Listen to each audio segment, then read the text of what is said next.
pour la nation. Mon intervention qui est très brillante dans la salle.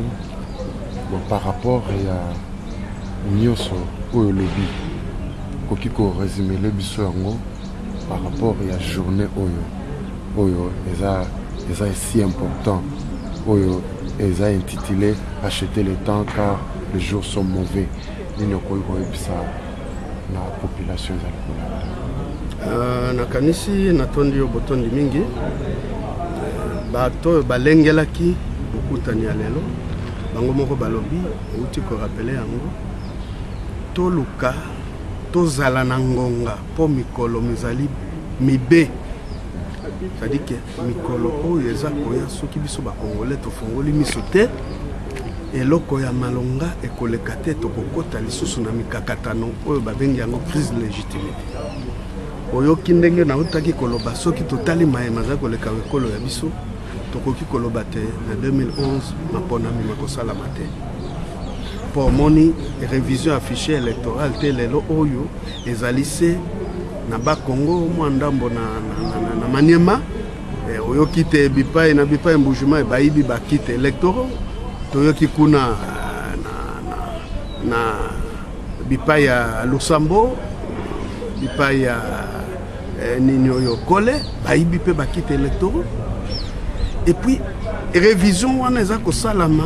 ndenge mbembe atambolaka soki na bakongo esali sanza mine toza na 11 provinces likoloba te tokosala sanza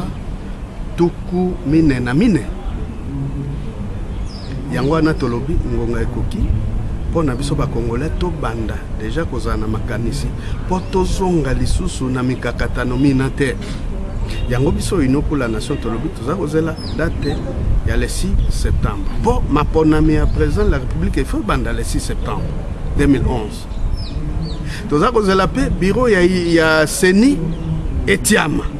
oyokaki ndenge na bimisi meme mikanda te bato ya majorité baza koluka bakontrôler seni bango moko balobi na communiqué na bango non il faut bakontrôler baanimateur yango personnel bakontrôler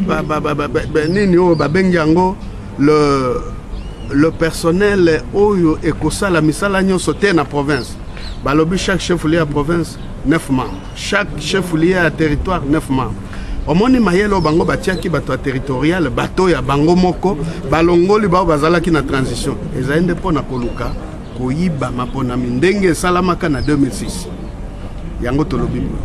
biso bayi politique mingi biso bayi opposition ino pour la nation na bandeko banso tofungola miso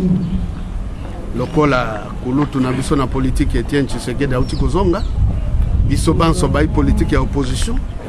masolo ebanda po tozwa mikano deja po toza komona ke toza kokenda na likama nde yango touti koloba awa tokanisi te église pe basali ya nzambe pe esengeli bakota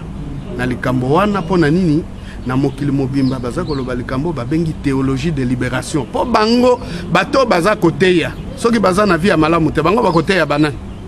église kozala na bato te d'où bango implication na bango il faut ezala direct pour ensemble tolonga etumba wana tala na Pologne pape Jean-Paul II motamema démocratie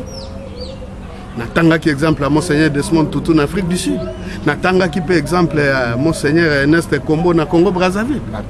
Martin Luther King na États-Unis cardinal Mosengo pe awa lokola pe akomi cardinal sikoyo amema mokumba na ye ndenge toyokaki dimanche le 5 décembre na